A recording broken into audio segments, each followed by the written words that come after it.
So we are talking about DNA air filter stage 2, right? तो as a my personal opinion, ठीक है, मेरा review है जो मैंने यूज़ किया लॉन्ग टर्म फॉर 4000 किलोमीटर्स. भाई this is awesome air filter, literally this is an awesome air filter. If you can afford it भाई, एकदम मतलब ना सोचने वाली बात ही नहीं है अगर अफोर्ड कर पा रहे हो तो, क्योंकि काफ़ी कॉस्टली है भाई, मैं ऑनेस्टली बता रहा हूँ.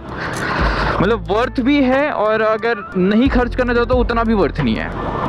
ये उन लोग शौकीन लोग के लिए जो ना गाड़ी की आवाज़ थोड़ी और अच्छा करना चाहते हैं, but don't want to remove the stock filter, और थोड़ा सा पावर और इंक्रीज़ करना चाहते हैं बट पावर टॉनिक लगाना नहीं चाहते. ये उन लोगों के लिए, ठीक है.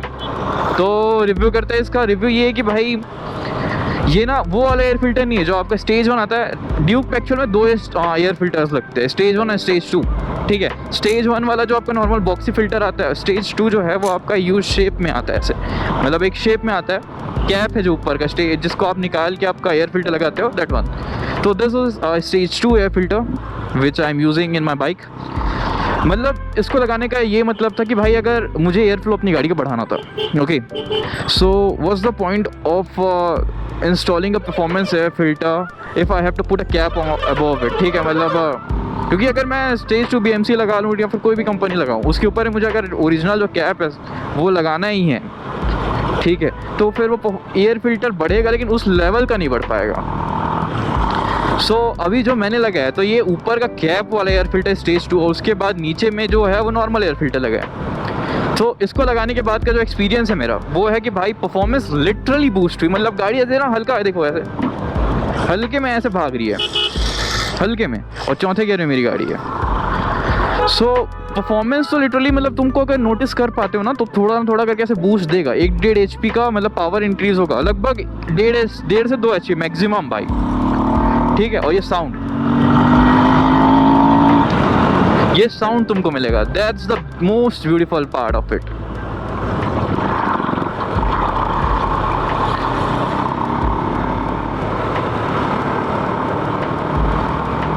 क्या मौसम हो गया भाई. The most beautiful part is इसका जो साउंड है भाई, ठीक है. क्योंकि ये जो साउंड करता है ना, मतलब आप अगर सिटी में घूम रहे हो तो आपको इतनी प्यारी है, जो अभी चल रही है आवाज़ सुनो, no sound at all, literally no sound at all. और जब भगाओगे, और ये 5वें गियर पे ये साउंड आ रहा है, तो साउंड लाइक क्रेजी. ये ना वेल्वोट्रॉनिक एग्जॉस्ट से काम करता है. आप सिटी में चला रहे हो, पुलिस की tension, no issues at all भाई. This is amazing for that. मतलब it will keep you safe, कोई दिक्कत नहीं, कहीं कोई इशू नहीं करेगा. Simply awesome. पावर अच्छा, पिकअप अच्छी, रिस्पॉन्स एवरेज में डिक्रीज मिलता है. जो मेरी गाड़ी हाईवे में 35-34 चलती थी वो 32-30 से ऊपर नहीं जाती. सिटी में लगभग 25 मैक्सिमम हो चुकी है मेरी गाड़ी का. और अगर एकदम ज़्यादा ट्रैफिक वाला है तो 22. मतलब ये है कि एवरेज 2 से 3 का एवरेज ये गिरा देती है. और वो ठीक है भाई, तुम्हारा जो पावर का कॉस्ट है, तुम्हारी इंजन हेल्थ अच्छी हो जाएगी क्योंकि भाई एयर अच्छा मिल रहा है, गाड़ी का इंजन अच्छा, इंजन ऑक्सीजन हेल्थ थोड़ा और मिल जाएगा, इंजन लाइफ बढ़ जाएगी, परफॉर्मेंस थोड़ा इंक्रीज हो जाएगा. Everything has a cost and this is your cost. थोड़ा बहुत माइलेज में आपका डिक्रीज होगा, ओके. और अगर उसके बारे में बोलोगे तो भाई इसको 4 से 3.5-4 किलोमीटर में, 4,000 किलोमीटर मैक्सिमम मेरे हिसाब से, क्योंकि 5 कंपनी क्लेम करती है बट 5 तक तुम नहीं खींचना चाहिए भाई. 4,000 किलोमीटर में जब भी तुम अपनी गाड़ी सर्विस कराते हो उसके साथ साथ इसको क्लीन करा दो. DNA का एयर फिल्टर क्लीनिंग किट अलग से आता है, ओके. वो DNA के वेबसाइट पे मिल जाएगा तुमको. DNA की एयर फिल्टर क्लीनिंग किट आता है, वो तुम ऑयल और उसको ऑयल आती है और उसमें कुछ ल्यूब्स रहते हैं, वो सबको डाल के क्लीन करना होता है हर 4,000 किलोमीटर में.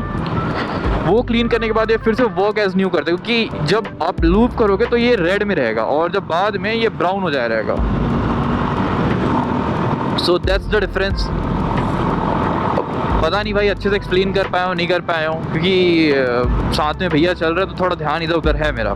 But if you have any questions regarding, let me know in the comment section, ठीक है. Thanks for watching the video.